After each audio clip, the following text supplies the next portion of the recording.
और इस वक्त की बड़ी खबर आपको मैं बता दूं दोस्तों, जितने भी हमारे भूतपूर्व सैनिक हैं जो रिसेंटली पेंशन आ रहे हैं उनमें से भी, और जो काफ़ी पुरानी पेंशनर्स हैं उनके लिए भी बहुत बड़ी खुशखबरी मिनिस्ट्री ऑफ डिफेंस यानी कि रक्षा मंत्रालय के द्वारा दी गई है। 51,000 करोड़ रुपए जो लगभग हमारे 24 लाख एक्स सर्विसमैन को हर साल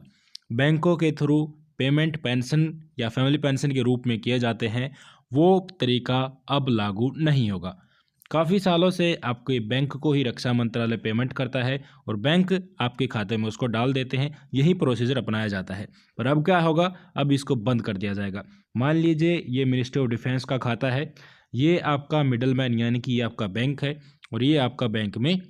खाता है। अब तक मिनिस्टर ऑफ डिफेंस क्या करता था, आपकी पेंशन या फैमिली पेंशनर्स को बैंक के पास भेज देता था, बैंक फिर इसको किसके पास भेजता था, पेंशनर या फैमिली पेंशनर्स के अकाउंट में क्रेडिट कर देता था। अब क्या होगा, जो नया सिस्टम जो अपनाया गया है, इससे जो बीच का जो मिडल मैन है यानी कि जो बैंक है, इसमें जो हिस्सेदारी थी वो समाप्त कर दी गई है। सीधा आपका पेंशन या फैमिली पेंशन का जो पैसा है आपके खाते में आएगा, चाहे आपका अकाउंट किसी भी बैंक में हो। यानी कि बीच में जो मिडलमैन के रूप में बैंक काम करते थे, जो प्रोसेस को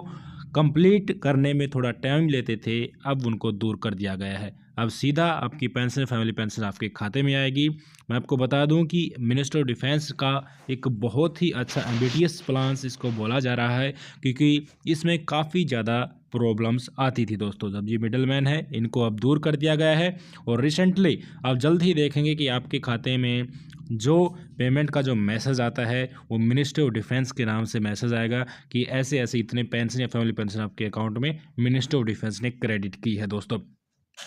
क्या क्या समस्याएं आ रही थी, किसके चलते ये काम किया गया है, वो भी हम आपको इस वीडियो में बताएंगे। हमारे पेंशनर फैमिली पेंशनर्स को काफ़ी ज़्यादा कंप्लेंट्स और ग्रीवेंसेस थी।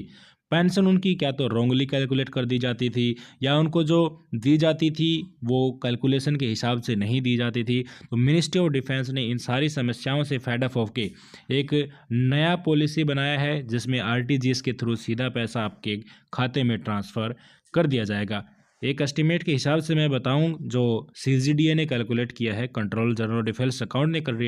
कैलकुलेट किया है, उनका कहना है कि अगर हम इस नए सिस्टम को लागू करते हैं तो सालाना हम 180 करोड़ रुपए भी बचाएंगे। जी हाँ दोस्तों, मैं आपको बता दूं कि हर पेंशन या फैमिली पेंशनर्स के खाते में जो पेंशन आती है उसके लिए सरकार को पैसे देने पड़ते हैं, और वो पैसे कितने हैं, 960 रुपीज़ लगभग हर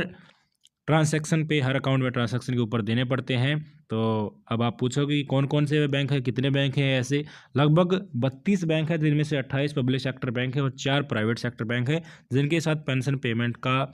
मेमोरेंडम साइन हो चुका है। और वो लगभग 180 करोड़ रुपए सालाना पेंशनर फैमिली पेंशनर्स की पेंशन या फैमिली पेंशनर्स को डिस्पर्स करने के लिए उनके खाते में लेते हैं। दोस्तों,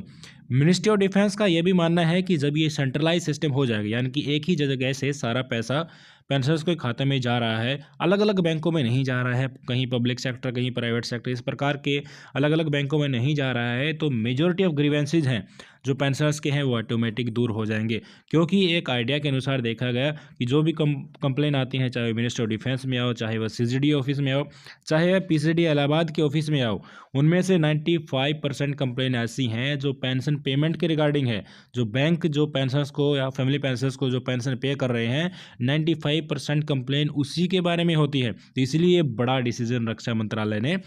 लिया है कि उनका मानना है कि इस प्रकार के जो ग्रीवेंसेज हैं और इस प्रकार की जो सुविधाएं प्रोवाइड की जाएगी, जिससे बहुत ज़्यादा मात्रा में फ़ायदा होने वाला है। क्योंकि बैंकों की तरफ से जो पेमेंट प्रोसेस किया जाता था उसमें जो समस्याएं आती थी वो दूर करना रक्षा मंत्रालय के लिए या इसके कॉरस्पॉन्डिंग विभागों के लिए काफ़ी ज़्यादा मुश्किल था। एक आंकड़े के हिसाब से मैं बताऊं तो लगभग 24 लाख हमारे पेंशनर्स हैं जो फिलहाल पेंशन या फैमिली पेंशन ले रहे हैं, और इनका आंकड़ा लगातार बढ़ता जा रहा है।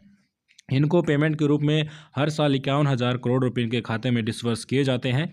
मैं आपको बता दूं कि इनमें से 24 लाख में से 18 लाख पेंशनर्स ऐसे हैं जो सीधे तौर पर अपने बैंक से पेमेंट लेते हैं, और बैंक से पेमेंट पेंशन फैमिली पेंशनर्स को देने के लिए 960 रुपये मैंने पहले भी आपको बताया एज ए ट्रांजैक्शन फ़ी हर साल देना होता है। तो टोटल करके देखें तो लगभग 180 करोड़ रुपये बन गए, और 180 करोड़ रुपये की ये सीधी बचत दोस्तों होने वाली है। 180 करोड़ रुपये हमारे जितने भी पेंशनर फैमिली पेंशनर्स हैं उनके पेंशन पेमेंट के लिए दिया जाता है, वो सीधा सरकार के पास भी बचेगा, और इससे हमें भी जो हमारे भूतपूर्व सैनिक हैं या कॉरस्पॉन्डिंग फैमिली पेंशनर्स हैं उनको भी फ़ायदा होने वाला है।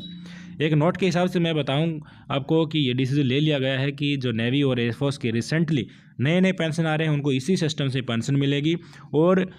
इंडियन आर्मी जिसके सबसे ज़्यादा नंबर में पेंशनर्स हैं उनके लिए ये अगस्त महीने से, अगस्त 2020 से लागू हो जाएगा। एक हेडलाइंस भी इसमें दी गई है कि जो पेंशनर्स जो नए नए पेंशन आ रहे हैं उनको अपना एक ज्वाइंट बैंक अकाउंट देना होगा, जिससे उनको आधार नंबर के साथ लिंक करा के फिर सारा डिटेल सबमिट करना होगा, और उसमें सीधा एमओडी अपना पेंशन का, उनका जो फैमिली पेंशन का पैसा होगा उसमें क्रेडिट कर दिया जाएगा। तो कमेंट बॉक्स में मैं आपसे चाहूँगा कि थैंक्स ज़रूर लिखें। रक्षा मंत्रालय का एक बहुत ही निर्णायक फैसला है, तो प्लीज़ आप कमेंट बॉक्स में इनके लिए थैंक्स ज़रूर लिखें, ताकि ऐसे ही जो मेजर डेवलपमेंट है, मेजर डिसीजन है जो पेंशन फैमिली पेंशनर्स के लिए लिए जा रहे हैं, ऐसे ही फ्यूचर में लिए जाते रहें और फ़ायदेमंद लगातार आगे हमारा देश भी बढ़ता रहे और हमारे कर्मचारियों, पेंशन भोगियों, फैमिली पेंशनर्स को समस्याएं ना आए। फिर मिलते हैं आपसे अगली वीडियो में, तब तक के लिए जय हिंद, वंदे मातरम।